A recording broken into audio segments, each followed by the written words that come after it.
for being here. This is our last Helicon West of spring 2019, and we're going to have Helicon West in the summer down at the Logan Library in the Bonneville room, which is the first room you come to on the left when you come in the back doors.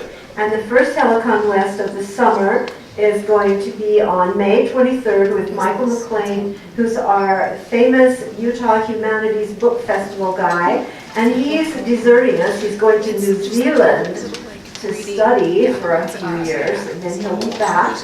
So you'll not want to miss him. He's got some pretty interesting writing. He'll be here May 23rd. And then the fourth Thursday of the month for June, July, and August, we'll have Helicon West downtown.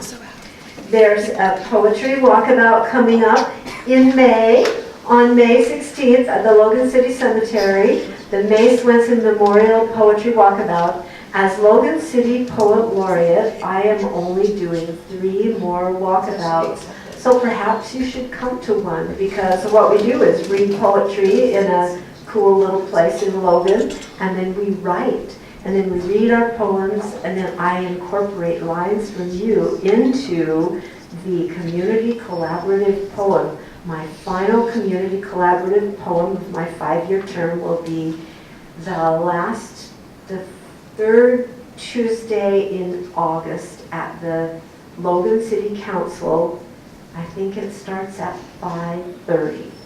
Also, I want to tell you there's a poetry festival going on tomorrow at Westminster. I'm reading there, Brock and Shannon, what I mean on Saturday. Thank you, Shannon. I'm already on Saturday. I think it's tomorrow, but no, we've got Friday. On Saturday from 10 until 6, and if you want to register for that, they're going to feed you and have a reception and everything. You can just come over to the Writing Center, look on the bulletin board, and it'll tell you how to do that. There will also be a summer symposium on June 15th where a lot of wonderful writers from the Cache Valley area will be teaching you all about writing in any genre and on all kinds of topics, and so you don't want to miss that one either. Okay, now we're going ahead with the program, and it looks like we're going to be at about 70 minutes without the standing up and coming up. And readers, we only have this funny little mic here, and you can clip it on like this, however you want to do it. I'm not going to, because I only have to be up here for a minute. And just leave this little packet on the stand here, and then you'll be ready to go. So the next thing we're going to do is tell you that Charles is here, our Sink Hollow guy, and he's going to handle the rest of the whole thing for you. So welcome, Charles.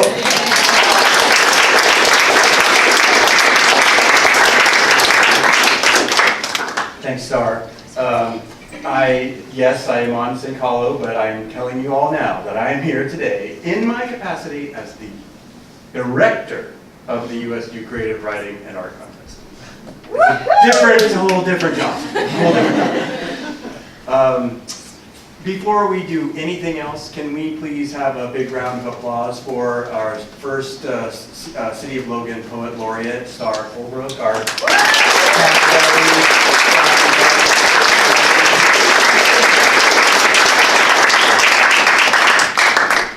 if you haven't been made aware of this yet, Star has just mentioned that she's about to finish her term as the Logan City Poet Laureate. That means that we are looking for the next City of Logan Poet Laureate. You should apply! You should apply! That's where I was headed, exactly right there. I assume you're all over 18. You all can write a poem, I can tell, I can see it in your eyes. And there's information on the Logan City Library's website. Go check that out if you're interested in this. If you have any interest in going out and doing some community work with the schools, Star has just been amazing. She has made so many visits to schools. She has made so many poetry walkabouts. You don't have to work as hard as Star did. You could probably get the job done at maybe like a 15th of what she's done. She has knocked it out of the park. She has set the bar. The rest of us will all slide under, and we're happy. So check that out if you're interested. I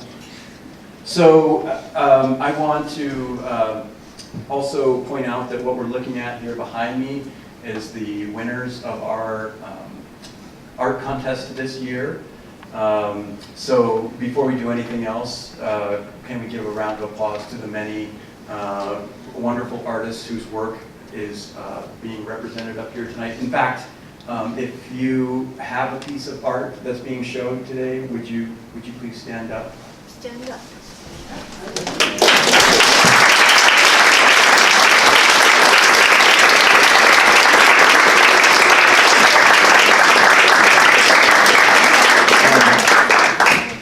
Obviously, it would not be nearly as much fun to be where you're sitting now, looking up here, if that were not behind me, right? And for the same reason, it's so important to have art, because as powerful as the creative writing is in the magazine, readers, they need a break. They need to have their mind stimulated in another way. And so to put together a really good magazine, you've got to have artwork like this that gives the readers a different way of feeling and thinking in between reading the creative writing. And so it's really important for us to always have art with our magazine. The other thing I want to say is that what you're seeing, if you'd like to see this art in a crisper form, please check out the magazine. Synchollow.org is where we publish both the regular issues of the magazine Sync Hollow, as well as the special contest issue. Our team of undergraduate students puts out 3 magazines a year, a fall issue, a spring issue, and a contest issue.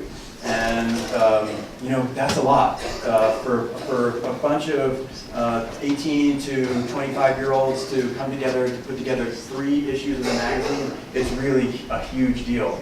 And the whole time they're learning all sorts of professionalization things, like how to make a magazine, how to publicize a magazine, how to make the whole thing work. And so it's been a really fun experience. I'm also one of the faculty advisors. I do want to give a shout out to my other fellow faculty advisors, Rob Coons, Russ Beck, Shannon Ballum. The 4 of us together almost get it done. I can't imagine if it were only one of us. So to have the 4 of us come together and be a team is really a really fun part of what I get to do at work every week.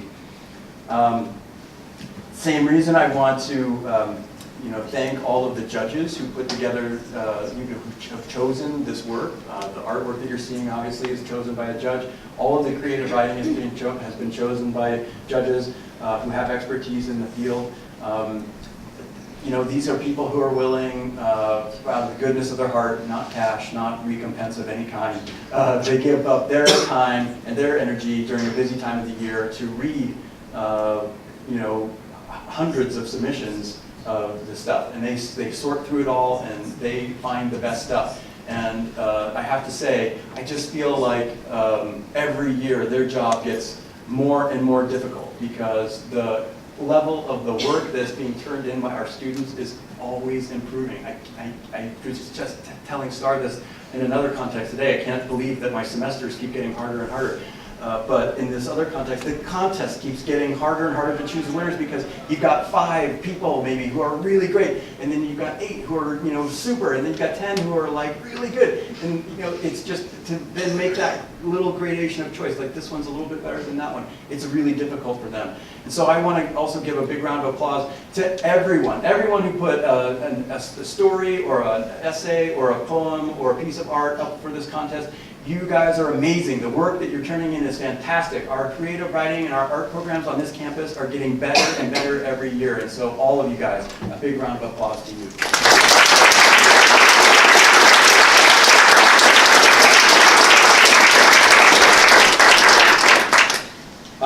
Those judges are Russ Beck, Catherine Christian, Brock DeChair, Matt DiOrio, Teresa Dyer, Rob Coons, and Shay Larson.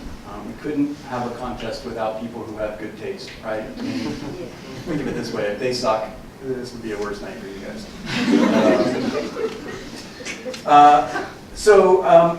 Last thing, we've got a lot of other people to thank, the English department for having sponsored this, and of course the incredible staff there, Annie and Sarah and Angela and Tristan and Alex and Carol. They keep this whole place running. We couldn't have a contest without them because the whole department would shut down without them. An extra big special thanks to all of the undergraduates on Stink Hollow who put together the magazine, but also I want to shout out just my own small group of contest team people, the people who help me run the contest, who go through all the submissions and make sure that they're in the right place and get everything organized, and then the people who do all of the magazine layout, and the people who do all of the posters and put together the presentation that you're watching right now. Jess Nani, Marie Skinner, Mira Davis, McKaylee Rogers, Kerrigan Price, Lexi Roberts, Abby Stewart, Katrina Funk, Madison Lang, and Madison Silva. Again, we couldn't have this without them. So I know, your job is to clap tonight, people. So let's give them another round of applause.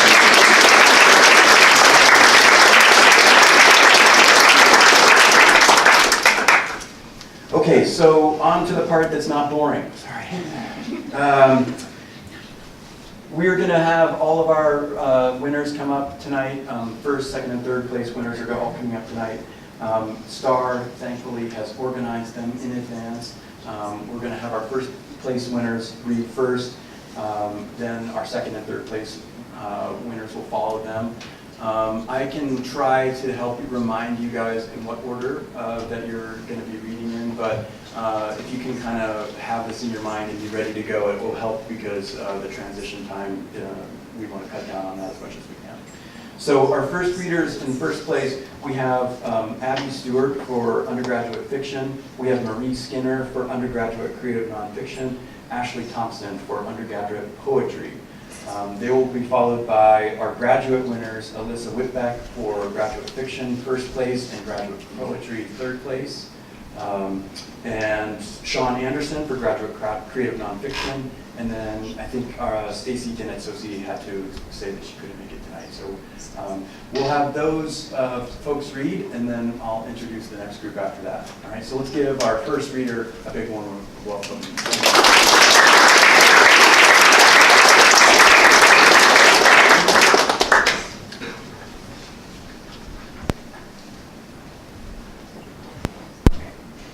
Alright, so I'm Abby Stewart, and I'm going to be reading from my fiction piece, which is called Stung. Frankie barely registered the knock at the door before Cassie barged in, all hoop earrings and big curls and bigger opinions. Honey, was that the police? Is everything all right? It's not your asshole of an ex again, is it? If I ever, it's the bees, Frankie said. With the detective gone, she felt herself sink like a weight into the couch, the worn leather threatening to swallow her entirely. What, did they attack someone? Cassie lived down the long dirt road in a house about the same size as this one. She barged in occasionally, bringing company and ideas and making sure Frankie was still alive. It's about damn time, especially if it was one of those 14-year-old assholes from town. They had been, someone stole them. Cassie's mouth opened and closed like a fish. Then, the assholes. It wasn't the assholes. The 14-year-olds came and harassed the bees and, on occasion, Frankie when she was gathering, but they wouldn't have stolen them. They weren't that smart. The heist required skill and the ability to reach the pedals of a truck, judging from the grooves in the mud where the boxes had been. A truck with a trailer big enough to take away all of her hives. Clearly unconvinced, Cassie continued speaking while Frankie covered her eyes, trying to find patterns in the darkness. She focused her breathing on the pulse pounding in her temples until Cassie asked, "Are the almond people still going to pay you?" That was the question. Frankie had rented out her bee boxes to an almond farm nearby. Almonds took bees. It was a crazy amount of money for a little bit of work. It felt cheap, like prostituting herself out for a quick grand. But the bills piling up on her lopsided table had approaching due dates, and no one seemed to buy enough honey from the roadside stand to pay them. She agreed to a week of pollination, strapped her hives to the trailer of her truck, and dropped them off, load by load, one morning. But the bees had been stolen only 2 days in. There hadn't been a formal contract, just a handshake and instructions on which field to put the bees in. She tried not to rent them out too often. She didn't like leaving a paper trail. And she didn't think that she would exit this agreement without any bees. I don't know, Cassie. Frankie's calloused palms stretched to the skin around her eyes. If it had been 6 months ago, the action would have smeared dark mascara across her cheeks. Now there was just the crinkle of eyelashes folding under her hands. Maybe they would snap off like dry grass if she pushed hard enough. Well, this isn't your fault, Cassie said. The sofa shifted and groaned as she sat beside Frankie. Her hair smelled like the hot sun and pomegranate hair cream she used to keep her curls intact. It's not like you ran away with your bees after 2 days. They farm almonds. They're not exactly made of money. Frankie's palms pressed harder into her eyes, hard enough that it should hurt. Sparks danced in the darkness, and I'm sure they needed the bees. That's what Darren had told her when she first hesitated to rent out her boxes. He had said it in a whisper before bed, with a smile that convinced her that it wouldn't be so bad. It would be good for the bees. Weren't they tired of the 3-mile radius around their house? His thumb had brushed her shoulder blade, a ripple of calm in the dark. Cassie leaned her head against Frankie's in a moment of softness, the gesture familial and weightier than Frankie had felt in a while. You needed them too. The almond farmers were nice enough. Obviously, it wasn't Frankie's fault. Obviously, the bees would still be there if they hadn't been stolen. Obviously, they trusted her that she wasn't swindling them. But obviously, they couldn't pay her for a full week. Almonds needed pollen, and 2 days of pollination wasn't what they had agreed to. Frankie walked away with her measly 2/7 of a week's money and climbed back into her dust brown truck. The pastel blooming almonds hung heavy around her. In her 5 years of beekeeping, she had managed to avoid colony collapse, wildfires, drought, and a myriad of diseases. But at least Mother Nature had it out for everyone in those cases. Mother Nature couldn't drive a truck through an almond grove to steal 200 hives. It had taken Frankie 5 years to gather her bees. 5 years of gathering honeycomb and stings and selling jars and beeswax bombs on the side of the road and at crowded farmers markets. Eventually, she had just enough to live off the bees, and just in time, too. The California sun pounded through her windshield, pricking tears in her eyes that could have been from the brightness or the empty buzz in her chest. Wind swirled through the cracked window, snapping her walnut brown hair across her finely freckled cheeks. Her post-breakup haircut wasn't long enough to be pulled back yet. In some ways, she regretted it, but when the back of her neck sunburned or her comb suddenly ran out of hair, she felt the unbearable lightness in the fact that Darren had never touched this hair.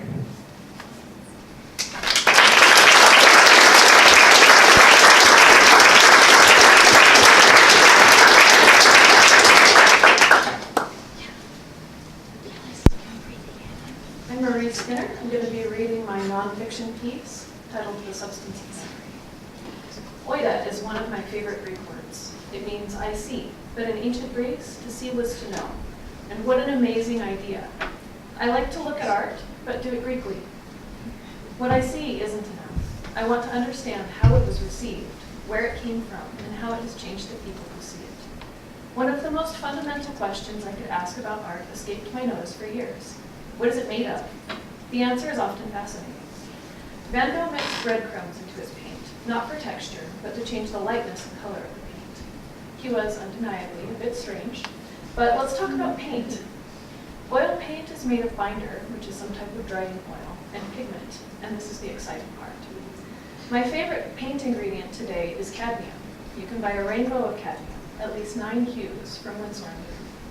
The oranges, reds, and yellows are the oldest colors made with cadmium, but what I see so much in the autumn is what should be painted with orpiment, if anything was painted with orpiment any longer. Cadmium orange is close, and it's safe, but knowing one orange is made from something safe and versatile while the other is made from toxic volcanic crystals, well, doesn't one of those provoke more intrigue? The afternoon air is cool, but the sun is warm. Most of the leaves are gold and brown and orange, shades of earth in one way or another. I see umber, sienna, ochre, Indian yellow, cadmium in all its hues, orpiment. Walking has always seemed like both an indulgence and a chore. On days like this, with the sun flitting through the leaves and knocking some to the gravel while the wind whispers to the trees and swirls the path, it's a pleasure. It's an extravagance, even with my children in tow. Their chaos and laughter tint the crisp afternoon in a full spectrum of delight. Pockets filled with pebbles, horse chestnuts, select leaves, and the occasional insect hostage. My camera freezes them and captures some traces of their laughter, but mostly the device can only approximate. Mostly their faces and limbs are smudgy blurs. Impressions, not precisions. The landscape doesn't jump around though, so when I turn to capture that, I expect better results. Tap after tap, the screen tells me I'm a poor photographer. I am, but the camera is also lying. It can't capture something so full and huge. These moments are too much for it. But it's not just the motion and light. the flicker of wind in the branches, and the soft fall and susurrus of autumn leaves. The camera doesn't know what to do with the pops of orpiment nightshade in the ultramarine violet foliage, tucked under all the trees decked out in cadmium yellow. When we get home, the treasures of the trail, the bounty of essential booty, will join the hoard on the front step. Rocks, remarkable in their smoothness, striations of color, twisted sticks, dried flowers, seed pods, leaves, and the odd dragonfly orbs. Out of context, it's all debris. When the most beautiful leaf in the world is taken from its natural habitat, it's just a leaf, just like my photos, just like paintings. Trophies and mementos are sad, disconnected objects. What about memories themselves? Color in nature is changed when we preserve it. The app on my phone, which is intended to identify and catalog colors from photos or directly from the camera, turns something vital and indescribable into a code, a product number. The camera on its own does something similar, but it's an accomplished writer. What could be missing from a photo? Paintings are my favorite trompe-l'oeil, my favorite way to fool my eyes and tickle my memory. The Impressionist movement was an acknowledgement of the limits of paint and even photographs to preserve an experience. The Impressionists were fascinated by emotion, non-idealized reality, and by light and motion. Impressionism was a sharp departure from the academic tradition, which prized hyperrealism, smoothly blended paint, fine detail, composed figures and landscapes, and mathematical compositions. The Impressionists squeezed paint directly onto the canvases. They let the texture of the paint add its own shadows and highlights to the work. They changed the definition of art. But did they succeed in preserving the experience of twinkling starlight or the quivering surface of a pond? Are smudgy details better able to convey emotion than precise technical execution? I delete most of the blurry photos I take, yet I love to study the daubs of paint that might be eyes in the indistinct face of a walker in a Parisian park. No viewer would forget she's looking at a painted canvas, but is what happens in memory different when faces are left undefined and landscapes blur and twist? Does it feel the same as something the viewer remembers? Is my memory blurry? What's the difference between blurry photographs and the Impressionist movement? Perhaps one is a failed attempt to preserve memory, and the other is a successful attempt to provoke it. What part of a person isn't shaped by memory, by the past? Perhaps people are experiences embodied. What is a beautiful sunset if no one experiences it? Do we exist so everything else can too? Perhaps we're like cameras or paint, another medium of expression for something bigger than us. I imagine experiences and thoughts out there, wild in the world, waiting to be made into the fabric of a person's brain, waiting to become something, or just waiting to take us for a ride. Orpiment has been used to render silk gowns and sunsets. It would suit the wings of a monarch butterfly, pumpkins, quietly decaying apples, rose hips, marigolds and calendula flowers, or half-ripe nightshade berries. Orpiment itself is toxic, volcanic, but the color, the very wavelength of the light itself, is free of that baggage. So that's how experiences use us, even as they shape us. Of course, the road goes both ways. I think of pumpkins, which are that color, then of masks, and steam ghosts rising from cider in black and orange nights of late autumn that ring with the sounds of laughter and happy shrieks. All kinds of things that were separate from orpiment in all its toxic glory, until the color got into my memories and bound it all together. So what is being shaped? Me through my memory, or my memory through the experience?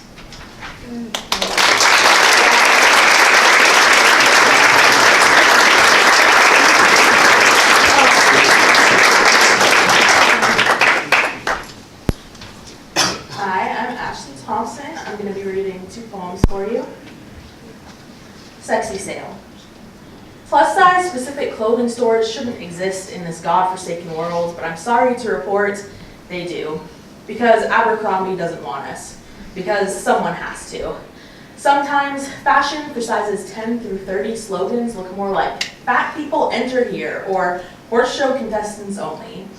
Twice annually, corporate sends in big posters of size 12 women with wide hips, full boobs, tiny waists, preening in their lacy violet balconets and bandeaus, demi-bras strapped around their torsos like saddles. Pretty cotton panties ride their smooth hips, the curves of their thighs. When a customer prances through our doors, bit in mouth, I handle the launch line. An expert, the routine practice. Lead her, size her. She wants this, doesn't she? So I'll teach her the skills. To be desirable, to bridle herself as the women in corporate's posters. Surely God created her with the same care as each untamed mare, mane soft and waving in the feral wind. Surely she should show all parts of her, each curve in its wild and glory. But my job is to break her in, train her for the show of dressage. She reads me Walt Whitman, because I have to, for class in 7 hours, even though I just locked up the coffee shop. I shut my eyes, soft as moth wings, her voice yellow like mulberries blooming from her silkworm lips. I inch nearer the realm of sleep, awake enough to tiptoe around my own thoughts, to swallow the other poet's words pouring from her mouth. What is it then between us, Whitman says, as I curl up beside her, cocooned, not knowing if I'll be able to fly by morning. Thank you.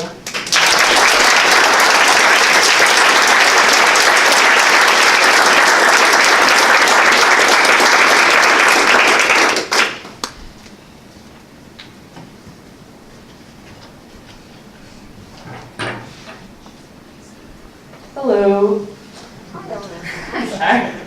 My name is Alyssa Whitbeck-Alexander. I'm going to be reading part of my fiction story and then part of my creative nonfiction essay. All right, the fiction story is called Pink Carnations. Ella got her first tattoo, a tiny pink carnation on her left ankle, 3 weeks after she miscarried her baby. When the tattoo artist poked ink into Ella's skin, she refused to look away from the machine. The tattoo machine mesmerized her. Her eyes followed the needle as it left traces of pink each time they rose from her body. She stared at her ankle, the slow spread of ink covering the white of her skin as the tattoo grew. A little over an hour after she walked in, Ella left the small and only tattoo shop in her southern Arizona hometown. She glanced at the flower on her ankle and smiled, then climbed into the dark blue minivan she and her husband, Damon, preemptively bought when they first married a few years before. In the back of her mind, a small part of her hoped that if she stared at the flower long enough, it would come to life. She imagined the flower growing, its stem lengthening down her heel and crawling along the bottom of her foot, small leaves tickling her big toe so much that it took all of her self-restraint not to pull off her toe to scratch it. In her imagination, the petals tripled in size and wrapped around her calf, hugging the giant muscle in her leg and never letting go. In 4th grade, Ella sat at a sewing machine for the first time. Her first project was a pair of pajama pants, created from white fabric with pink flowers standing in identical rows across the print. The domestic roll seemed so natural for her tiny hands. The needle thumped up and down, in and out of the fabric, a smooth rhythm, while her hands gently pushed the fabric through the machine. A quick look at the pants exposed the crooked stitching on the hemline. Her mother, Ella's sewing teacher, sat next to her. Sewing connected mother and daughter deeper than their shared hazel eyes or busty chests. Since she was a toddler, Ella knew she would one day become a seamstress, just like her mother. She never questioned it. She just waited until her mother thought she was old enough and ready. When she was younger, Ella often watched her mom as she worked and imagined herself doing the sewing herself one day. When Ella, as a 10-year-old girl, finally learned this skill, she believed that if she never stopped sewing, she could drape her body and stop signs and traffic lights and cars and houses and entire buildings with her work, blanketing them in stitches for the world to see. She spent entire afternoons and evenings sewing, and a few weeks later, she wore her own handiwork to sleepover parties with her friends. I made them myself, she would fold her peers before they even asked about her pajamas. Her mother bought Ella a sewing machine for Christmas that same year. The two sat side by side in the sewing room, working on their own machines with only yards of fabric between them, and a cross-stitched quote on the wall that read, "Happiness is a full bobbin." Ella's mom always wore her hair in a tight ponytail when she sewed. Ella wore her hair in a ponytail when she sewed too. A little natural light snuck through the small window, just enough to remind them how cloudless the town was almost year-round. Ella liked to see the rays of light strike her hands when they sat in its path. For the most part, the two remained quiet. Ella often glanced at her mother to watch her sew. She hoped to catch her mother admiring a skill passed from mother to daughter. However, her mother rarely glanced at Ella without some prodding. Occasionally, Ella held up her work to show her mother, who nodded only when the stitching was clean. She nodded rarely. Ella began to reconsider her ability to blanket the city. Ella knew she lost her baby before she saw the blood. Call it mother's intuition or acute awareness of abnormal cramping, but either way, one morning in late January, Ella just knew. "Dear God," she whispered, her hands curled around the small rolls in her stomach, a meager attempt to cease not the inevitable passing of the embryo, but the horrible cramps. She found blood, far more than she could prepare herself for moments later. She turned on the shower water and lay on the floor of the tub, her morning cup of decaffeinated coffee left forgotten and cooling on the kitchen table. The red curls of her hair tangled under her shoulders. She grasped her full, naked chest and covered her mouth to avoid waking Damon and saddening him with the news. Body limp on the floor of the tub, she cried. Her blood ran down her legs, watered down from the shower before swirling through the drain. She watched what she viewed as the remnants of her momentary motherhood disappear, the deep red fading to an almost orange when the powerful water pressure ran through it. In that moment, Ella felt as if she lost not only her baby, but her plan. Although the baby was a surprise, the moment Ella dropped the pregnancy test in the garbage, her life was now her baby's. She sewed as a mother, she painted the spread bedroom pastel colors as a mother, she spent time with Damon as a mother, she talked with her own mother as a mother herself. Within a few minutes, she was just Ella again. She already missed being something else. "I'm a seamstress," Ella told Damon, "but I want to be a tattoo artist." She hugged him and explained how she convinced the artist who tattooed the carnation onto her ankle over 6 months prior to allow her to work as his apprentice. "You have one tattoo and now you want to be a tattoo artist?" Damon asked Ella. He pulled back from the hug. "Do you know how to draw?" Ella looked down and nodded, realizing that perhaps she never told Damon about her ability to doodle. "I love sewing," Ella told him, "but art is my dream." "I thought motherhood was your dream," Damon whispered. Ella finally looked Damon in the eye. "Damon," she said, "I want both." Ella rubbed her right foot against her left ankle, stroking the pink carnation. She glanced at her ankle and imagined the flower stretching onto her right foot, spreading across her body so that both legs were covered in vines and petals. She liked the idea of having garden legs. Part of her, a bigger part of her than she initially realized, wanted to help carnations grow on other people's ankles before she grew another human inside herself. She wanted more flowers on herself too, flowers that weren't afraid to bloom. "Okay then," he paused, "when you learn how to tattoo, I want to be your first client." Ella first attempted to tattoo a grapefruit. The heaviness of the tattoo machine surprised her, perhaps more from the power she felt holding it than its literal weight. She tried to keep the machine steady the way professionals did, the same way she tried to keep her hands steady when she sewed. The needles on the tattoo machine, ink flowing from the tip, stabbed into the grapefruit flesh, then released and the needle met air again. Ella imagined the needles exhaling when they separated from the grapefruit, the heads pointed, staring at the ink they left before immediately dropping into the fruit again, burrowing down. The needle on her sewing machine dove the same way, slicing through the fabric and leaving trails of thread in its wake. Watching the thread weave through the fabric amazed 10-year-old Ella. The speed of the needle overwhelmed her. Sometimes Ella sewed without looking at the tracks of stitches the machine created. When she reached the end of the fabric, she looked at the ladder of stitches, each stitch linked to the stitch before and after it. The needle weaved them together. The needles of the tattoo machine laced the ink through the grapefruit.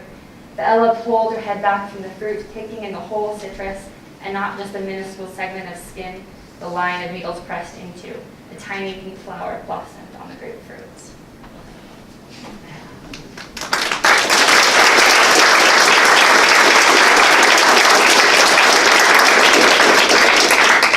Okay, I'll now read part of my nonfiction piece titled Moments of Impact. Section 2, Toe Loop. A toe loop is the second hardest jump in figure skating. I acquired the most bruises from practicing double toe loops than any other jump.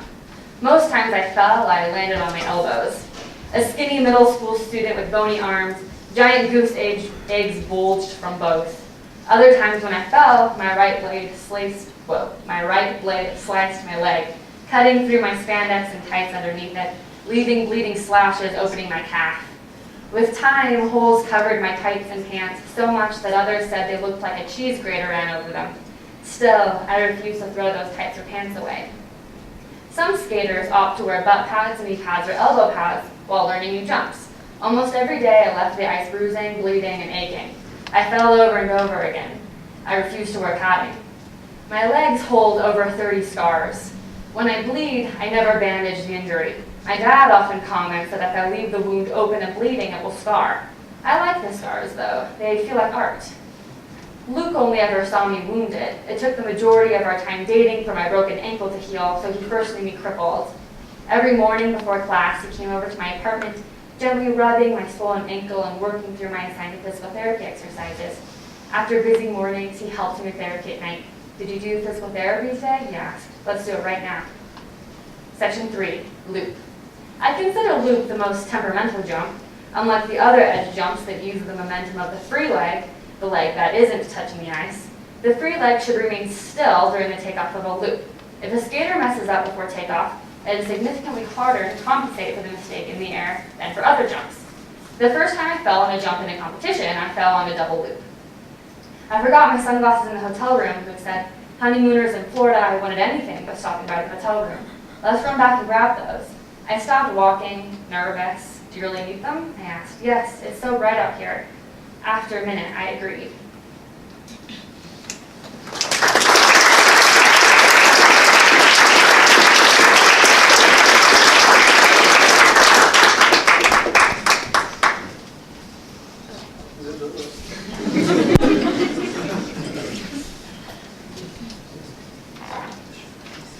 Okay, hi, I'm Sean Anderson. I will be reading a nonfiction essay entitled Debriefed. So here we go. In 9th grade, I asked my parents if I could switch from briefs to boxers. It took me 3 years to overcome the shame and ask the question I yearned to ask every time I pulled on the too tight briefs. As far as I could tell, I was the only boy my age who wore briefs. I had noticed as I snuck furtive glances around the locker room to see what all the other boys wore, to see all the other boys. In 8th grade, I had learned to change in locker room stalls, fear pulsating through my mostly naked boy body. I didn't want to look at the other boys anymore. I didn't want to know that my wandering eyes made me different. My parents seemed surprised when I asked if they would allow me to switch to boxers. Neither of my older brothers ever made the change. They had gone through high school supported, unashamed. My dad insisted that briefs were cool when he was young. My mom reminded me that she couldn't read minds, and I should have asked her earlier. I asked the question in a Mexican restaurant. I remember my face burning, but somehow the words forced their way out of my mouth and sat at the table with us. I like to imagine that it was the courageous part of me making an appeal for naked desire. Maybe changing to boxers was a way to address my curiosity toward the other boys. If I could wear their underwear, if I could somehow be more like them, maybe I could get closer to them. Perhaps I would know what they felt like, lean and mostly naked in their colorful underwear. In Mormon temples, all who enter are required to wear entirely white clothing as a symbol of the purity required to enter the house of the Lord. Every 3 months during my teenage years, I would travel an hour and a half with the youth in my congregation to visit the temple. Inside, we were led to the baptismal font and handed white jumpsuits that we would wear in order to be baptized by proxy for those who had died unbaptized. In the men's locker room by the baptismal font, white briefs sat in piles in containers. I would carry my jumpsuit into the locker room and then peruse the briefs, stealing furtive glances over my shoulders, afraid that the other boys would mock me for using the temple underwear, even though under our white baptismal jumpsuits we all wore identical white briefs. With briefs and jumpsuit in hand, I'd stand in line outside the 2 small changing stalls until it was my time to step in, close the door, and peel away every stitch of my own clothing. Standing naked in God's house, I would hold the white briefs in front of me, bothered by the fact that in this place, heaven on earth, I couldn't enjoy the underwear I wanted. Instead, I stood in small, cramped stalls, holding my own white underwear away into a locker to pull on someone else's. Once at a scout camp, another boy, one I had seen in the temple, asked why I always wore briefs. He actually used the word tighty-whities, but I can't write that word without my stomach trying to backflip out of my body. He asked it as I was changing into my pajamas, his eyes narrowed, glaring at my too naked body. I made up an excuse as I pulled on my gym shorts. I mentioned the containers of briefs in the temple, trying to argue that my underwear was holier because God had stacks of underwear that looked just like mine instead of socks. The boy rolled his eyes and laid down in his sleeping bag, rolling to face away from me. As I climbed into my own sleeping bag, I couldn't stop thinking about the combination of shame and elation I had felt as the other boy had surveyed my body. Before leaving for my LDS mission, I went to the temple once more. This time, I was considered an adult. I had lied enough to convince everyone that I deserved to enter deeper into the sacred chambers. My parents had taken me shopping for the necessary white clothing a week before I plunged into the temple. I was now the owner of a week's worth of two-piece white underwear, garments. I had grown up with an awareness of the garments because my father's willingness to wander around the house in his. His were white, one piece, and uncomfortable looking.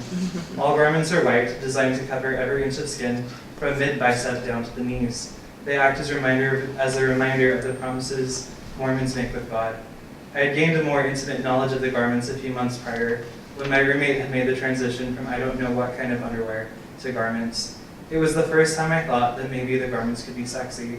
I knew that I wasn't supposed to be thinking about how sexy the garments could be, but stealing furtive glances of my roommate in his tight white underwear reassured me that maybe I could have a similar sex appeal once I traded in my sheet boxers for the holier sacred garments. Inside the temple, I was sent into a new locker room, deeper inside, where I was guided into a stall and instructed to strip off my clothing like I had done in the locker rooms before pulling on the baptismal jumpsuit, and emerged from the stall in the new sacred underwear and a solid white smock. As I emerged, I was instructed that I was about to make a covenant with God, that I would wear this underwear always, with 3 exceptions: sex, sports, and showers. I felt entombed in the full-bodied softness. I didn't feel attractive or intriguing, like how I remembered my roommate. Instead, the garments hung off my body, limp, oversized, and unappealing. A month before donning these new undergarments, I climbed out of my bedroom window to sit on the roof in the middle of an Alabama rainstorm, naked. My parents slept on the ground floor, and my bedroom faced away from the street toward the forest behind our house. No one would see, I just savored the daring. Now God cared about my underwear so much He never wanted me to take it off. I spent 2 years living as a Mormon missionary. For 2 years I knocked on strangers' doors, pleading with everyone that I met to let me teach them about my religion. All this time, my body remained hidden under the garments, and those hidden under slacks, white shirts, ties, name tags, sweaters, and suits. In the Handbook of Missionary Rules that I carried everywhere, I was given a page and a half of instructions on how I should wear the new sacred underwear. My underwear is entirely God's business. He had made it so. I had let Him. A year after my mission, I had my college apartment to myself for the Thanksgiving weekend. A week earlier, I had driven madly over icy roads in the middle of the night, hoping to drive myself off the road, hoping to die. I had given God everything, even control over the kind of underwear I wore, and He wouldn't take away my wandering eyes, my curiosity about the bodies of other men, my hunger for the feel of muscled flesh against my own.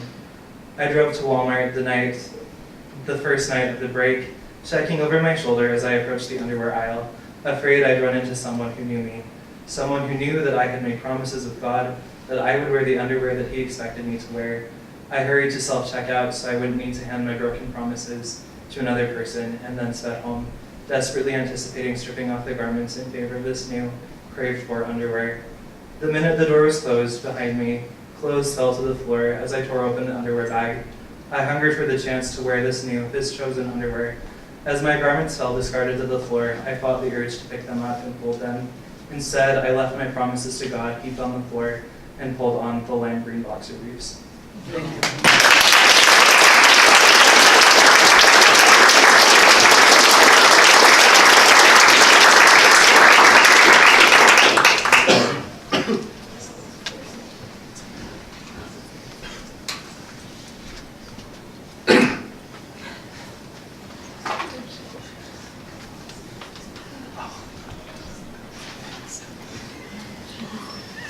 All right.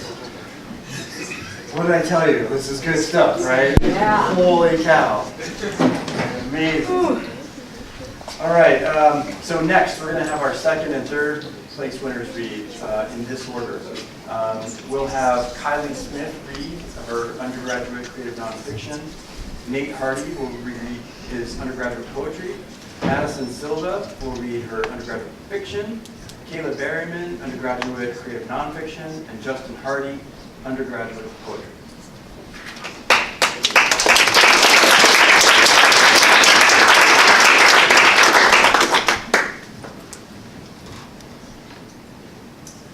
Hi, my name is Kylie Smith, and this is a creative nonfiction piece called Dearest Mother.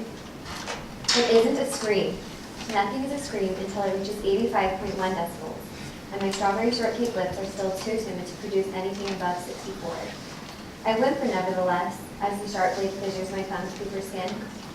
I have learned, through sad experience, that nights like these tend to end with bangs instead of fizzles. And so I brace myself, anticipating the next move of my loving tormentor.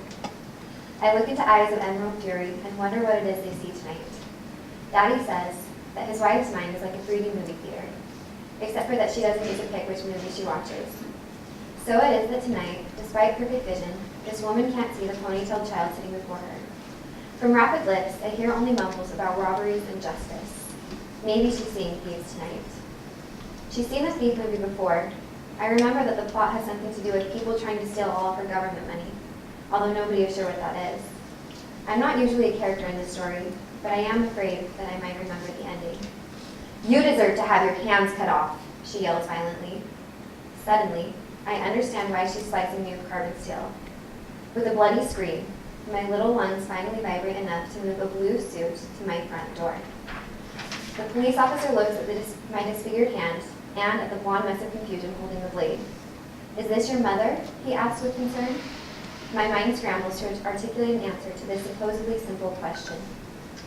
2 weeks later, with my fate now in the hands of people who will never know me, a stranger drives me past bright lights to a house hidden behind mahogany. The stranger tells me that Emma is the best foster parent they have, and that I will enjoy my time with her and the other foster children. The car comes to a stop, and my eyes catch hold of a bright yellow home with big windows. I breathe in slowly and exhale tears. Now separated from everything that's ever been real or familiar to me, I get out of the car and see a smiling face with outstretched arms. My first inclination is that Emma looks like the biblical Eve, or at least like the pictures of Eve I have seen in church. She has long, wavy red hair, warm eyes, and a natural beauty unlike anything I have ever seen. She greets me with a hug instead of a handshake, and allows me to cry on her shoulder before a single word is spoken. As blissful hours turn to peaceful weeks, I realize that my time with Emma is an hourglass. I secretly disconnect the landline and break the cord, afraid that a call from the social worker will rip me out of my oasis. I imagine what it would be like to stay here forever. Still, despite my vivid daydreams, I know that Emma isn't truly my mother, although I'm not sure who is.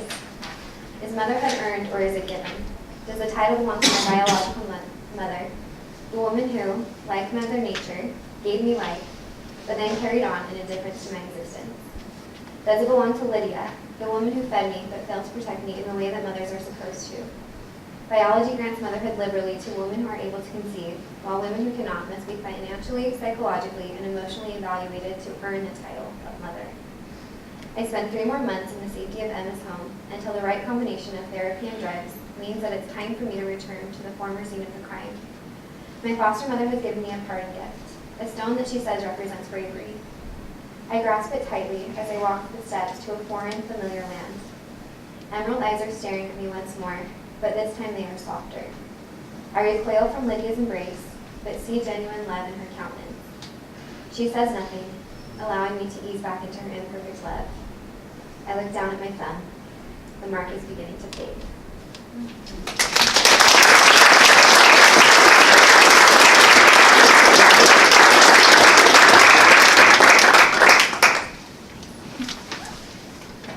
Okay, y'all hear me? Sweet. Wow, that's a lot of beautiful writing to follow. My name is Nate Hardy. I'm going to read 3 short poems for you. First one's called Bluegrass. Where'd you go, sweet song? Summer thrum that played my boyhood like a banjo string, hot as cicadas rattling in backyard locust trees, shaking the air awake. Ancient drone narrate me, an asphalt mirage. Where'd you go, old call, you prairie breath filling the jug of Midwest midnight hollow, rosin on the breeze, pulling across 1,000 dry acres of sweet corn, out of the silence, trembling over the west into the front porch where the sea glass wind chimes played back that same homesick song while Mama sat in the old swing thinking about Jesus. I missed you before you left. Second poem's called Caught. Now, evening was hot in the soft belly of June. On the porch, we listened and swang to the drawl of rows and children shouting distantly, and Pop, one eye, threading his gun at a bunny rabbit nibbling his garden. So we watched and swang and pop. The gun coughed. The fight was over. The fight was on and over in one shot. But the rabbit leaped 3 feet at least, legs of instinct, treading air as if to keep from touching the ground and tying the knot of gold thread led by lead needle. Grandmother and I, well, we thought the bunny may have defied gravity or time or God until after 3 days, Pop came from the garden carrying squash and tomatoes and a thief caught in the act of beating. And this last one is called Moved Through Today Like a Basquiat Painting, November 19, 2018, and I'm a bit pretentious, so I've got what are those things called? Epigraph. Anyway, it's called the epigraph is happiness is being understood. Woke, preoccupied, and watched my breath curl in the cold at noon. A Volkswagen carried shifting angles of sunlight up Center Street on its lip gloss paint job. Schizophrenic tangles of creeper hung dormant from the beige brick wall of the University Inn. Old Leighton stood in his usual spot, beneath his straw hat, peddling Jesus with his matchstick voice. In my palm, an anchor, pretty in her makeup, draws on in that tired, serious tone about another shooter. A quarter past the hour and more breath lingers like limp ghosts across the quad. Now, I imagine everyone is haunted by the sense they make to themselves. I passed a pretty, sad-looking girl on the concrete steps of my apartment complex and thought about asking her in for something warm to drink and if she'd like to help me take all the art off my walls.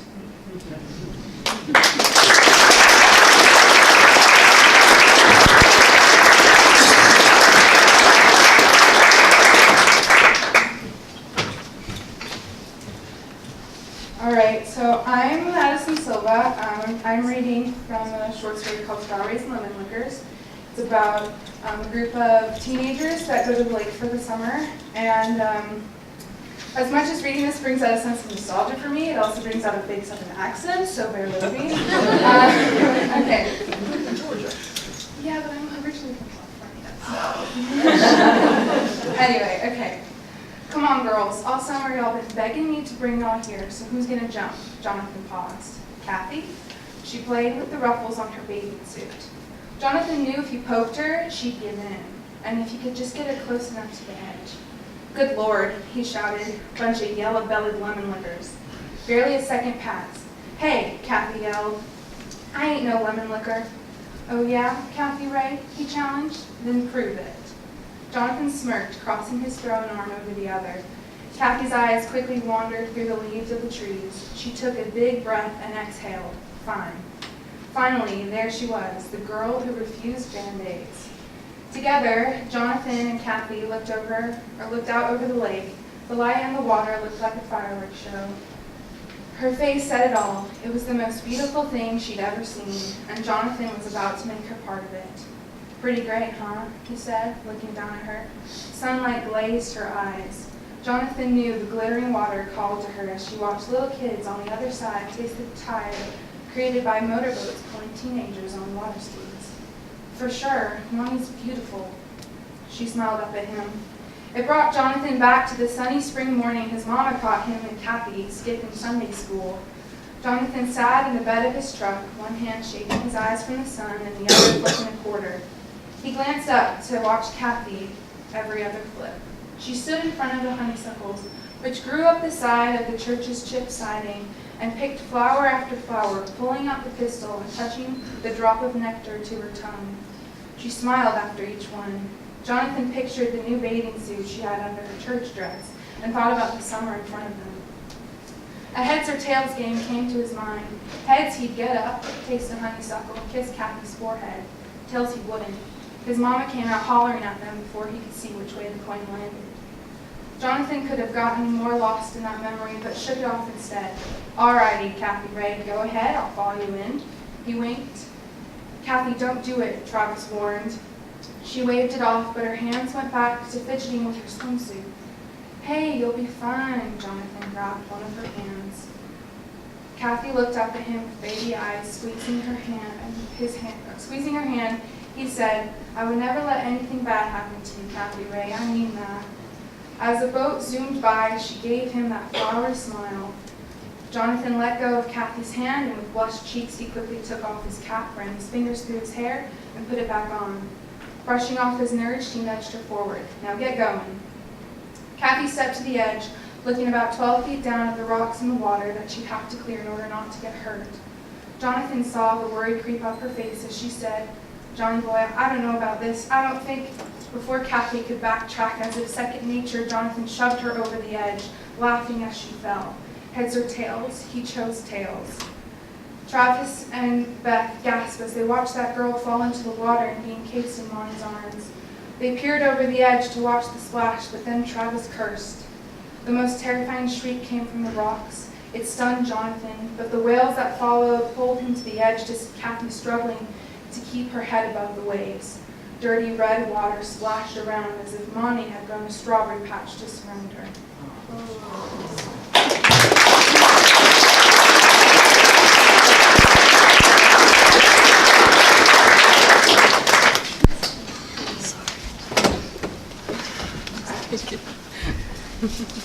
My name is Kayla Berman, and this is my creative nonfiction essay entitled Walls.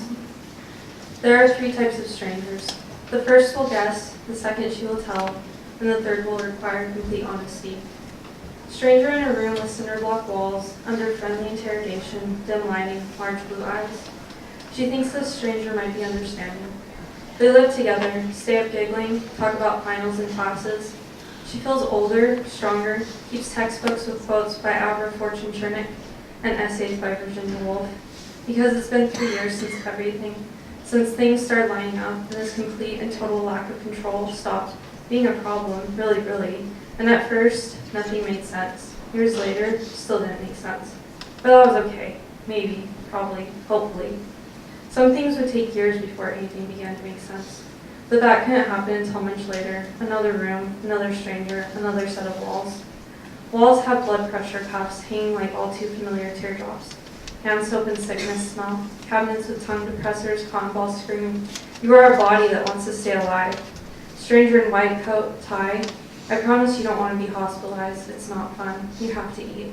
Skin bumps with bruises and cold. There's nothing as uncomfortable as staying in a hospital gown in a room full of her mother and strangers. Stranger with blonde hair and blue eyes says, "I thought so. That explains why your side of the room is so clean." And later, "You're skinny enough." Start doing that again, and I'll tell you to just eat. Get over it. Face red, mouth dry and hot, climbs in bed and stares at her cinder block dorm room wall, chunk missing at eye level, and stares and stares and stares. She wasn't sure how the stranger would react. That's the thing about strangers.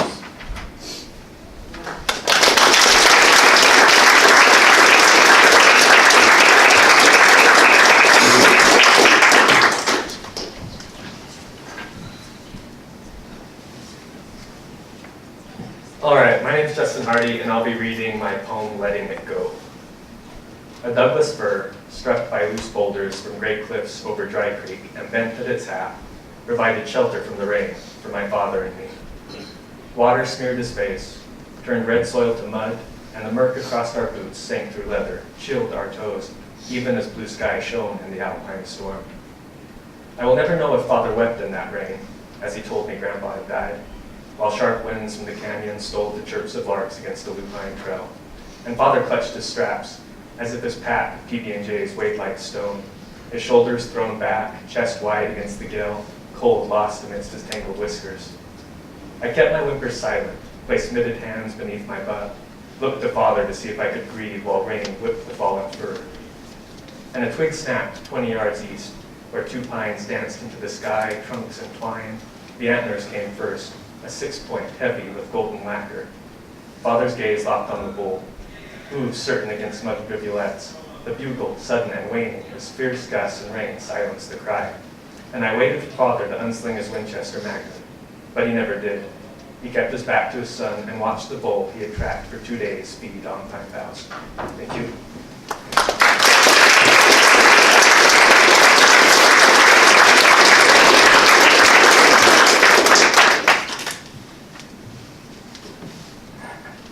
You guys see what I'm talking about? First place, second second place, third place, fifth place, 10th place. It's like, holy cow, there's so much good work here. Really good stuff, you guys. Our next readers are our graduate second and third place winners. Cree Taylor for her fiction, Emily James for her creative nonfiction and poetry, Chris Davis for his poetry, and did I read the Brady's? Our other third place winner in fiction with Brady Baines, he's not able to join us here tonight. So that's Cree, Emily, and Chris.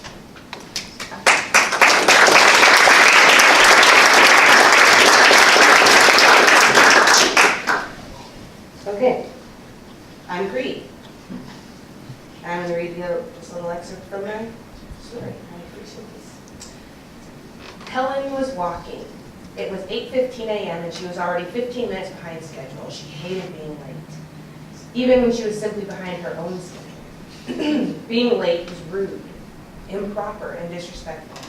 Helen was always kind, even to herself, so being late negatively affected her generally positive attitude. She walked briskly, pumping her arms and swinging her hips from side to side, clenching and unclenching her fists.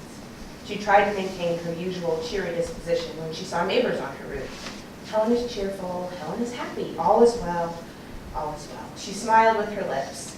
It was only a little skin, it was just breakfast. They were just sunflowers. The familiar honking of a horn caused her to snap her head towards the road just in time to see Janet, her daughter, smiling and waving to her from the passenger seat of a rusted-out olive-green two-door Honda Civic, like a beauty queen on parade. She was with Alex, and they were not at school. Helen ran to catch them at the next stop sign. Excuse me. Tauntingly, Janet stepped out of the car and met a winded Helen in the middle of the crosswalk. "What do you think you are doing?" she managed in between gasps of air. Helen stood tall, resting her hands on her head in order to catch the breath that had escaped her. Janet smiled. "We didn't feel like going to school today, so we didn't go. We're just driving around looking for some other shit to do." Helen's slap reverberated from Janet's cheek through the narrow opening between red brick houses lining the streets like soldiers at ease. "You will go to school, Janet," Helen said through pointed finger. "Have Alex take you, and we'll..." Another slap, equally as hard, echoed once more down the street. This time Janet stood triumphant. "No, Mother," Janet smiled. "I won't go to school." Then she slid across the hood of Alex's car and into the passenger seat, and they drove away, leaving Helen in the middle of the street. She stood there until an irate woman in a black SUV beat her back into reality. When she reached the sidewalk, she continued her stroll at a much slower pace. Her hand rubbed her reddened cheek, gingerly trying to remove the stain imprinted there by Janet's disrespectful hand. Somewhere to her right, a bird chirped. Somewhere to her left, she heard a lawn being mowed. She couldn't breathe. She stopped walking and sought refuge on a nearby bus bench. After sitting down, she mentally added another item to her to-do list: wash these pants with disinfectant. She sat as if supported by a broomstick, shoulders back, head held high, like a lady. She let her eyes wander around the neighborhood, looking for anything to distract her. Helen and her husband Nelson had moved to Springville in 1975, right after they married. His leg had been badly injured in the war, and he walked with a slight limp. He used a cane to help him get around at the ceremony, which ruined Helen's fantasy of what their wedding day would be like. The cane made him look weak, yet regal. She was proud of him for his military service, even though she didn't understand why America had gotten involved in the first place. After being medically and honorably discharged, she was awarded Purple Heart and given a monthly pension, which Helen still lived off of today. Their ceremony was small, with just Nelson, Helen, Helen's mother, Nelson's parents, and Anita, of course. Nelson's brother, Leroy, was a draft dodger and couldn't make the wedding because he was hiding somewhere in Canada. Helen found his lack of loyalty shameful and she didn't even speak to him at Nelson's funeral 35 years later. Helen's eyes wandered down the narrow streets of her middle-class neighborhood, settling on house after house, remembering scandal after scandal, their quaint, square brick outsides with well-clipped lawns, shining flower beds, and peace and prosperity. But thanks to Anita, Helen knew what happened inside each one. Number 404 had a mysterious male visitor arrive every day at 8:30 a.m., right after the man at the house's car turned towards work at the end of the lane. Number 407 housed two women in their 30s whom Helen knew were engaging in what she deemed unseen relations. They often forgot to shut the blinds in the evenings. Number 401 muffled the sounds of three crying children who watched their drunken father use their mother to relieve his disappointment in himself. her screams echoing late into the night, bouncing through Helen's brain, forcing her to recall deep purple circles around her own mother's eyes, red drops of blood dripping from her lips and nose like Christmas lights, amber-colored grass scratching misery into the wallpaper. Helen didn't dwell on 401 for long, and now her home, number 410, always so perfect and pink, was shrouded in its own controversy.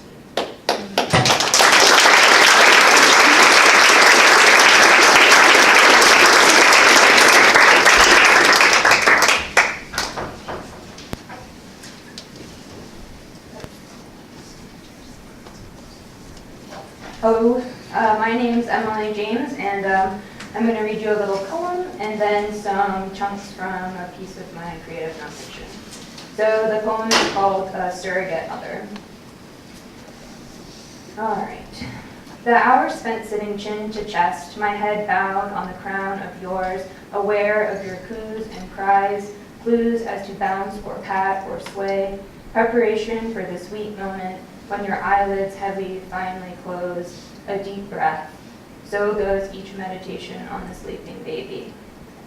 Wrapped around my middle, your body heat breaking through cloth and skin, warming my core, I can feel my heart made tender by all the positions you pose, your hands sandwiched between my chest, cheeks squashed, head rolled back in deepest relaxation.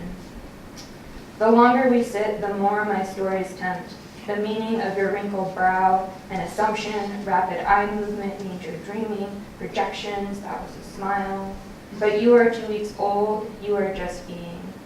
Attention returned to the present moment, your whole body rising and falling by your breath and mine. So goes the meditation on a sleeping baby. All right, so the piece of nonfiction that I'm going to read is entitled Drowned by Blue. And it's really lyrical, so I have these really short chunks, which I'm like jumping between a bunch of things, and I'm not exactly sure that it's going to read very well, but I have to read something. So if it doesn't make sense, you'll just have to read the whole piece in the magazine. Here we go. Drowned by Blue. Just before starting graduate school, my 88-year-old grandmother flew by herself from her assisted living facility in Arizona to see the new house I bought in Utah. Despite all the measures I took to help with her mobility, a step stool to help her climb into bed, night lights in each room, a handrail in the shower, it was me who, early one morning, when walking to the bathroom, fell and hit my head. A classmate in my poetry writing workshop included a modified line from Yvonne Boland's poem, Atlantis, a Lost Sonnet. Upon reading it, I found myself inexplicably crying. The old fable makers searched hard for a word to convey that what is gone forever, and never found it. And so, in the best traditions of where we come from, they gave their sorrow a name and drowned it. As an active teenager, my mom, a nurse, baffled by my serving size, would often warn me, "Emmy, appreciate that you can eat that way now. Someday your metabolism is going to slow down." Always very thin, I was 17 before I got my period. Months would pass before the next one came. I'm now 26 years old, 5'10", and weigh 132 pounds. I asked my mom, actually at a Mexican restaurant, that's not in the essay. Why it might be that my period is still irregular, why, although I feel cold all the time, I often feel warm to others' touch. She asked if I have ever gotten my thyroid checked. I met my partner of 2 years through the Buddhist meditation group we both attended. After finding ourselves at a challenging point in our relationship, I no longer felt safe within our spiritual community. I began attending a local satsang centered on yogic and Hindu teachings. Each week, one of the yogis leads an ancient chakra meditation believed to help cool these energetic centers, laying the foundation for an enlightenment experience, a moment of higher seeing. After months of extreme exhaustion, freezing through the summer and falling a few times, I finally followed my mom's advice and had some blood work done to check my thyroid. When my lab work came back, my TSH level was 0.08. Upon sharing the results with me, my doctor asked that I come back and have my blood drawn a second time. The first reading had been so low, she was suspicious it was a lab error. Each time the yogi leads the chakra meditation, he reminds us that the Vishura chakra, throat chakra, represented by the color blue, can be translated as exceedingly pure. I sat with a probe pushing against my neck so that Jesse, the nuclear medicine technician, could take a baseline reading of the iodine levels of my thyroid. The assumptive but friendly sort, Jesse asked me if I was a student at the university. I said yes, a master's student in creative writing. Jesse told me he wanted to be an artist but couldn't see how to make a life out of that, so he pursued science because it was more stable. That's funny. He's dealing with nuclear medicine, you know? It's not as good as the Mexican joke, it never is. Alright. When the reading was done, Jesse swiveled in his chair and picked up a large plastic canister. After releasing a central latch, he reached in and withdrew a cup, holding a small, clear plastic vial. Inside the vial was the pill of iodine 131 for me to take. Extending the cup to me, he said, "Make sure to only touch the vial and not the pill so that there's no risk of the pill breaking. We'd have a big mess to clean up if it did. People don't think well of nuclear medicine these days. We tend to be wary of and dismiss energy we can't see and don't understand." The throat chakra is thought to be the center for communicating our truth to the world. It is about giving voice, or music, or sound to our inner heart, and in turn hearing what the world has to reply. The throat chakra is usually about 6 centimeters in diameter, but becomes much larger in the case of those who use the voice a great deal. As my relationship with my partner continued to degrade, I wrote an essay trying to make sense of how two thoughtful people with such love for each other could be caught in such unhealthy and harmful cycles. During the revision process, I had my essay spread out on my living room floor. My partner, intending to leave a kind surprise, stopped by my house without knowing, saw the essay there, and read it. Despite using the essay as a tool to clarify my own feelings and perspective, to look honestly at my own responsibility, my partner called it slander. She pleaded, "Please don't let anyone read this." The essay pivots on a moment when my partner said, "There's no room for expression." A few weeks after my visit to the nuclear medicine department, my doctor shared with me the results of my test. They confirmed that I have a significantly overactive thyroid as a result of a large nodule on the left side of the gland. 2.5 times the size of an average nodule, mine is growing and will cause my condition and symptoms to worsen. There are 2 treatment options for growing hyperactive thyroid nodules. The first is radioactive iodine ablation, in which the patient receives a high dose of iodine 131 that destroys the harmful cells. Although the most common side effect of ablation is the destruction of healthy thyroid cells leading to hypothyroidism, research has shown that some patients develop aggressive thyroid cancers later in life as a result of the radiation. The second treatment is a thyroidectomy, the surgical removal of the gland. Given the location of the thyroid and the throat, the primary risk of the second treatment is the accidental severing of vocal cords, loss of voice. It feels significant to me that both of the long-term treatments for my thyroid condition entail the removal of the physical correlate to the spiritual center of my body governing expression.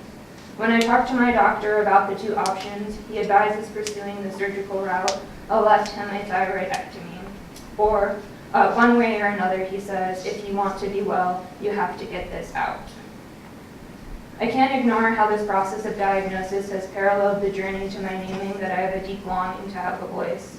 I worry in having a surgery that cuts out the physical part of my body that, in its own type of shouting, has efforted to the point of physical disease, that I am enacting my own form of drowning.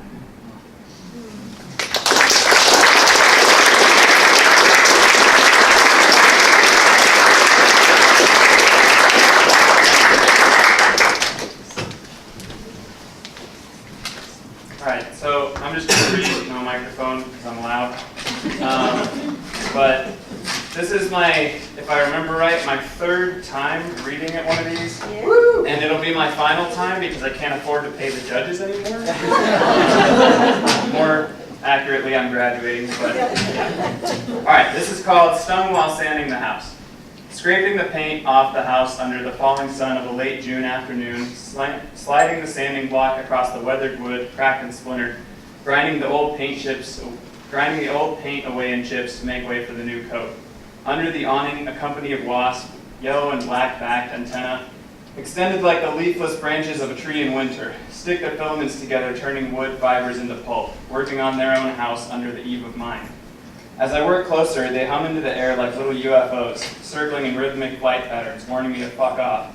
But I persist. I could decimate them if I wanted. My head surrounded with the zipping buzz of them, I work on, a fool with too much pride of place. A needle-tipped knife digs into my forearm, startling my pulse into beating bloody murder under my skin, a jutting volcano rising just above my wrist. I cock to swat them, taught my lesson by the tiny flying buggers, but something stays my hand. Hubris caught in my throat, I descend a step and work around them. And this is called a tick off. A twist and a switch are all it takes to drive her up the wall. The hand-whittled golden finch nestled just so up against a black blown glass heart on the bookshelf by the front door. The trout frame from Yellowstone on the kitchen counter, my brother and I pictured inside. The 8 Russian nesting dolls positioned in a descending curve around the crystal brontosaurus on the bathroom sink. We desecrated them all. Weaving between her scattered piles of opened and unopened mail, cooking magazines, and hundreds of sticky notes to self, we'd swap and shift her little bits of happiness by degrees, as carefully as she'd arranged them, so she couldn't see the speck of shelf uncovered in dust. We watched her from behind the couch. With only 1 foot in the door, she turns to the bookshelf and sees the finch turned 15 degrees at where she left it. "Christopher, Brian, not again!" She immediately sets about switching each memory back in place a degree at a time as we crouch behind the couch, stifling laughs. Thank you.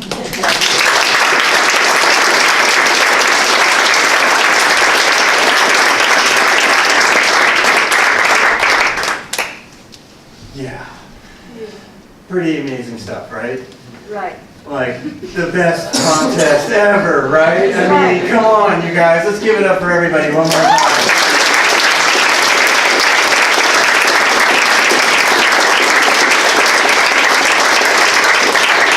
I'm so proud of you guys. This work is so incredible, so moving. I can't remember a night like this where I had, multiple times in one evening where I've got chills going up my spine because of what you guys are talking about. It's just amazing. I'm so proud of you guys.